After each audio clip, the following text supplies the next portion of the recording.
I got started in the industry when I was 20 years old. I was a college kid going to school for a marketing degree, and I drove by a block plant, a concrete block plant one day, and I thought, you know, that's got to be a good paying job. So I swung in. I was able to get with the general manager, and I sat down and told him, I said, hey, I'm a hardworking guy. If you give me this opportunity, I promise I won't let you down. And within a couple of days, there I was. I joined the block industry as a cuber. And if you don't know what a cuber is, that's a guy that stands flat-footed for 8 hours, 10 hours a day, put your earplugs in, and all you do is feed kiln-dried block into a palletizer machine. You make cubes of block. Well, I did that for one full summer. I came back the following summer, and I learned my job was no longer available. So my foreman at the time in the plant said, Brian, go in the office, talk to Sylvia. Her husband's a mason contractor, and he might need a tender. And I thought to myself, well, what's a tender? He said, you go on a block job, masonry job, and you make mortar and you stack block all day. And I said, you think I can do it? He said, you can do it. You can do it. So I took the interview with the mason contractor. I could tell right away when I talked to him, he was thinking, oh boy, we got a college boy here, doesn't know anything about masonry, doesn't know anything about anything, probably can't work that hard. But he said, okay, I'll call you if I need you. Well, lo and behold, the next day he called me, and there I was. So I drove out to the job site, and I walked on, and I saw all these block layers, young guys, big guys. And I could tell when they looked at me, they thought, oh boy, here we go. We got a college kid here, doesn't know how to work, doesn't know anything about the business. But anyway, they let me on the job. I started working, and before I know it, I fit in. And I realized that, you know, these guys are hardworking people. If I do the same, I'll be okay. So I went from being a cuber at a block plant to a mason tender on a job site. And then about 3 years later, when I had my marketing degree, I got the job at SPEC, and here I've been ever since.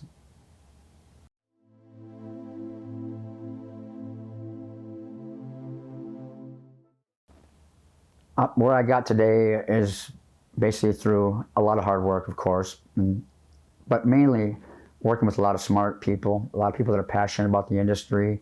I've always been working with people that really care about masonry, and I think what helped me the most, though, was the fact that starting off as a young guy on a job site, learning the business from the ground up, and seeing how hard the masons work and the pride they have in their work, and the importance of having quality materials and product. Yeah, that helped me to realize that this is a group of people that if you're going to work with them, you do not want to let them down. They really need people that are going to be ensuring that their job is going to go as smooth as it can, and obviously, you know, that the product performance is there. So that's pretty much what's driven me at SPEC all the time, is make sure the product's right, make sure it's good, and make sure it's on time.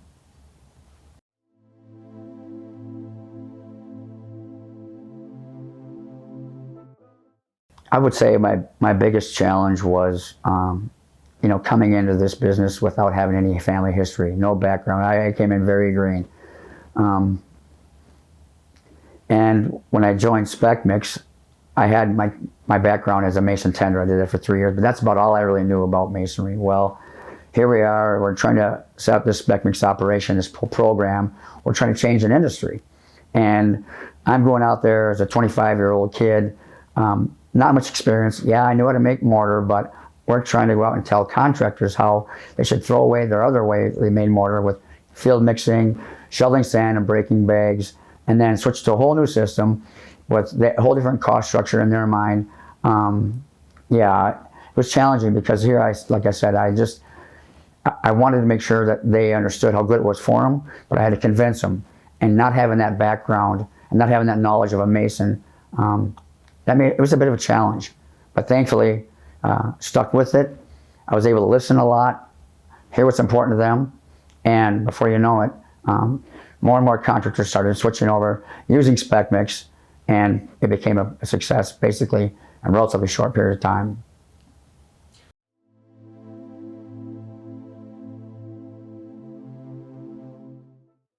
Well, there's been several proud moments in my career. I'd have to say, first was 2 years ago when I was awarded the C. DeWitt Brown Lead Man Award. That was overwhelming. I didn't even think that a person in the supply side of the business could actually even achieve this award and be granted the award. But you know, when I thought about all the great Masons that have had it before and been awarded it, I mean, I knew I was in some elite company, and I was very proud. I would say another very proud moment is the success of the SPEC Mixed Bricklayer 500. You know, I know where it started, obviously, and where it is today, and the fact that, you know, when we tried this in 2003 with about 6, 7 competitors, and now today we have 28 teams competing from all over the world, and we have 24 regional competitions, and we have a $125,000 purse. It's pretty exciting and pretty cool what it's become. But I guess what I really am most proud of it about the SPEC Mixed Bricklayer 500 is the fact that how it's united the industry and how people are rallying around it, and it's become not only a way to promote masonry construction, but it's also a way to, it's like a workforce development tool that we're grabbing onto, and we're leveraging it, try to get more new talent into the trade, and, you know, the younger generation. So yeah, I'm very proud of it, and I'm very excited about its future.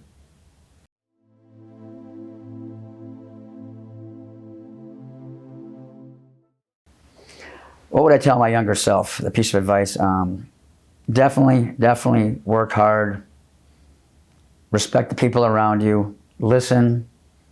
It's the basic things, but it's so important in this industry. In this business, you keep things simple, I think. You know, and I also say to myself, and anybody for that matter, that, you know, if you believe in something and you're passionate about it, if you have a plan or idea, and maybe others around you don't have that same vision or that plan, but you believe in it, stay focused and stick to it, and lower your head and just get it done, because it's worked for me several times in my career at SPEC Mix.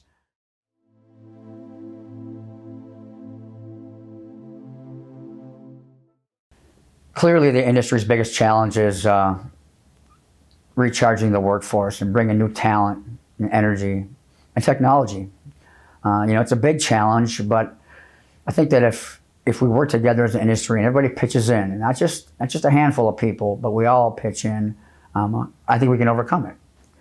And that's why I believe the CMU checkoff program is so important, and the work that the Masonry Foundation is doing, and people pledging additional dollars and growing that fund. Yeah, then we'll have the resources to go out and create new masonry training programs, create marketing materials that go out and connect with that younger generation, and, you know, create an awareness out there that masonry has a lot to offer, and it's a good business to get into.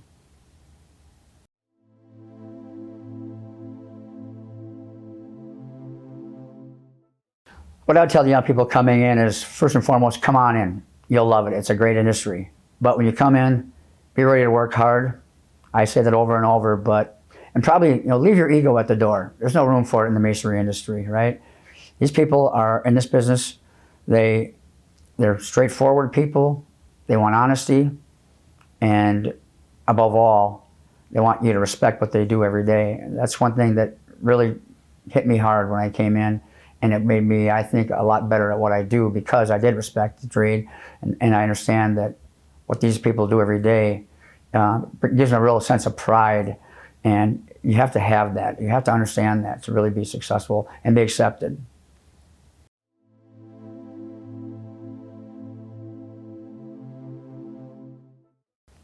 What is my legacy? For most people, I'm sure they'd probably say, you know, the guy couldn't lay a brick or a block, not a mason at all, but he loved the industry more than anybody, or as much as anybody for that matter. I'm pretty sure the reason why I'm being inducted into the Hall of Fame is because of the work I've done to support the industry and workforce development initiatives.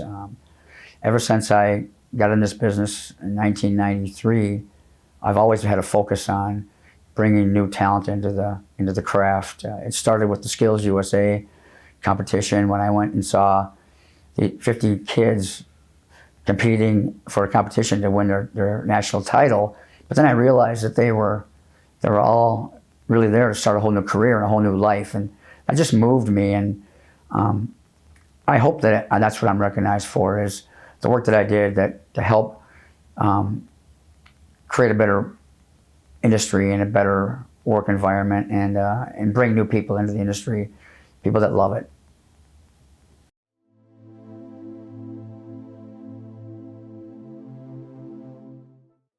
Well, being inducted into the Masonry Hall of Fame is clearly the biggest honor of my life, and certainly the pinnacle of my career.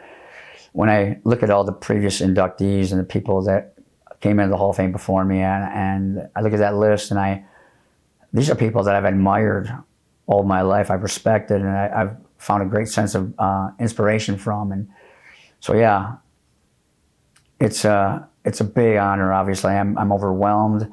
I'm proud. I'm humbled. It's funny that you spend your career doing something that you really love doing and you're passionate about, and yet you end up in the Hall of Fame because of it. So, yeah, it's a great surprise, but it's obviously the biggest honor, and I'm very happy. Overall, yes, I feel very blessed to be in the masonry industry. It's the best choice I've ever made.